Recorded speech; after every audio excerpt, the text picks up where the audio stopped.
जब भगवान विष्णु ने राजा के पुत्र को किया जीवित। जय श्री कृष्ण। राधे राधे दोस्तों, आज हम आपको सुनाएंगे निर्जला एकादशी व्रत की महिमा और चमत्कारी कथा, जिसमें छिपा है पुण्य, परीक्षा, त्याग और भक्ति का अद्भुत संगम। अगर आप हमारे चैनल पर नए हैं तो कृपया चैनल को सब्सक्राइब करें, वीडियो को लाइक करें और अपनों के साथ शेयर करना न भूलें।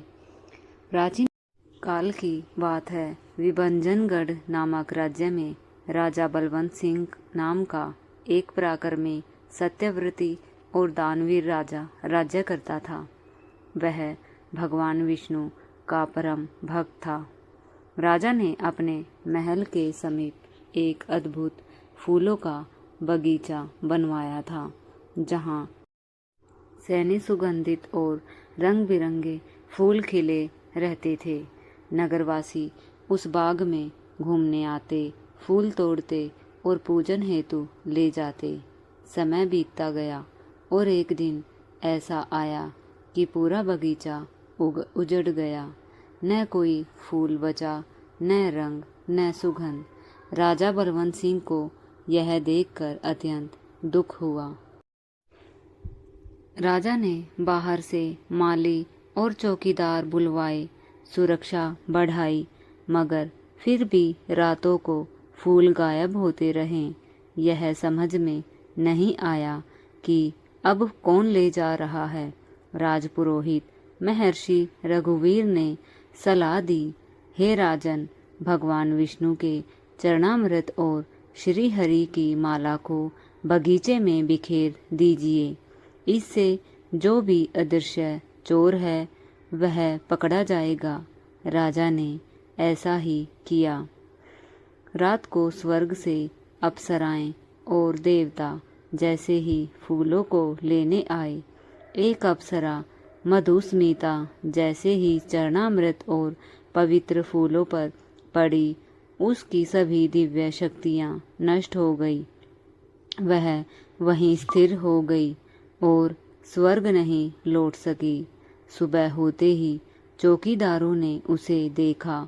सफेद वस्त्रों में आभूषणों से सजी वह दिव्य सुंदरी, जिसकी तेज से दिशाएं चमक रही थी।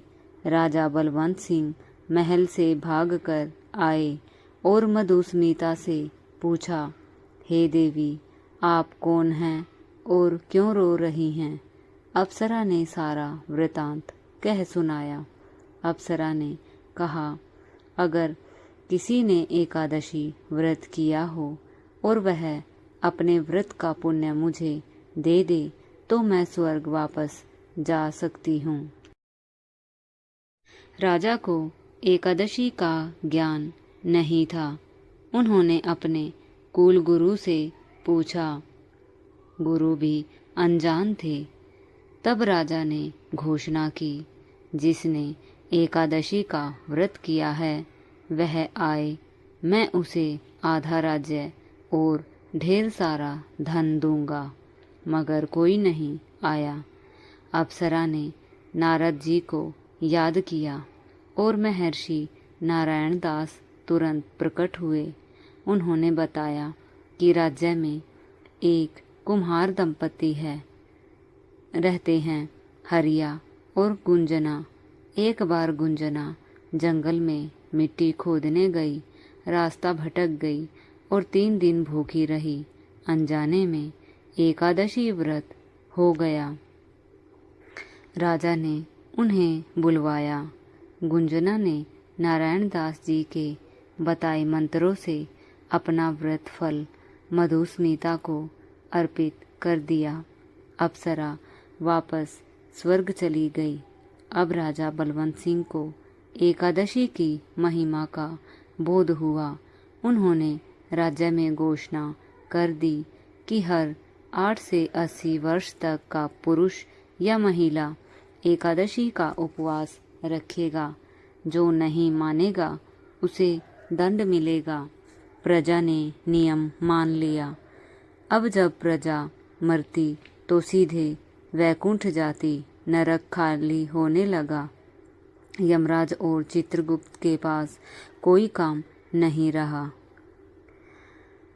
ब्रह्मा जी ने देखा कि मृत्युलोक में अब पाप नहीं बचा। उन्होंने राजा की भक्ति की परीक्षा लेने की सोची। कमंडल का जल छिड़क कर उन्होंने एक अत्यंत सुंदर स्त्री रति रेखा को उत्पन्न किया और उसे राजा की परीक्षा लेने भेजा। राजा बगीचे में टहलते हुए रति रेखा पर मोहित हो गए। विवाह प्रस्ताव रखा। रति रेखा ने शर्त रखी, आपको मेरी हर बात माननी होगी। एक बार भी मेरी बात टाली तो मैं चली जाऊंगी। राजा ने स्वीकार कर लिया। एक दिन एकादशी तिथि थी। राजा ने ढिंढोरा पिटवा दिया कि अन्न मत खाओ, लेकिन रति रेखा ने उस दिन मांस भात पकवा कर राजा से खाने का आग्रह किया। राजा ने मना किया, शास्त्रों का हवाला दिया, एकादशी की महिमा बताई। रति रेखा बोली, आपने मेरी शर्त तोड़ी, या तो मेरी बात मानिए या मैं हमेशा के लिए चली जाऊंगी। राजा दुखी हो गए। राजा की पहली रानी सोमन्या और पुत्र वीर प्रताप, उसकी पत्नी भाविका भी वहां आ गए। रति रेखा ने कहा, अगर राजा अपने पुत्र की गर्दन काट दे, उसकी पत्नी आरती उतारे और माता उसकी कटी गर्दन अपनी झोली में डाले, बिना एक भी आंसू गिराए, तो मैं यहीं रहूंगी।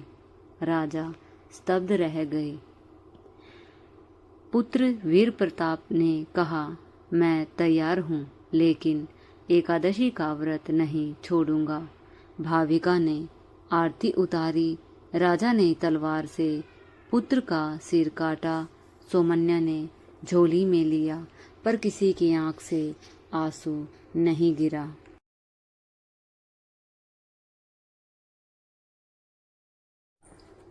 तभी भगवान विष्णु प्रकट हुए। उन्होंने राजा की तलवार से मायावी रति रेखा का अंत किया और बोले, हे राजन, तुमने कठोरतम परीक्षा में विजय पाई। तुम्हारी कीर्ति तीनों लोकों में फैलेगी। जब तक सूरज चांद है, एकादशी का व्रत अमर रहेगा। भगवान ने अपने कर कमलों से वीर प्रताप को पुनर्जीवित कर दिया। सब ने मिलकर भगवान को नमन किया। राजा बलवंत सिंह या रानी सोमन्या, पुत्र वीर प्रताप, भाविका, कुम्हारी गुंजना, सबने जीवन भर भगवान विष्णु की सेवा और एकादशी का व्रत किया। जो यह कथा सुनते हैं, सुनाते हैं, उनकी संतानें सदैव सुरक्षित, धन धान्य से पूर्ण और ईश्वर भक्ति से युक्त होती हैं। जय बोलो विष्णु भगवान की, जय बोलो एकादशी मैया की। अगर आपको यह कथा पसंद आई हो तो कृपया वीडियो को लाइक करें, शेयर करें और हमारे चैनल को सब्सक्राइब करें। राधे राधे।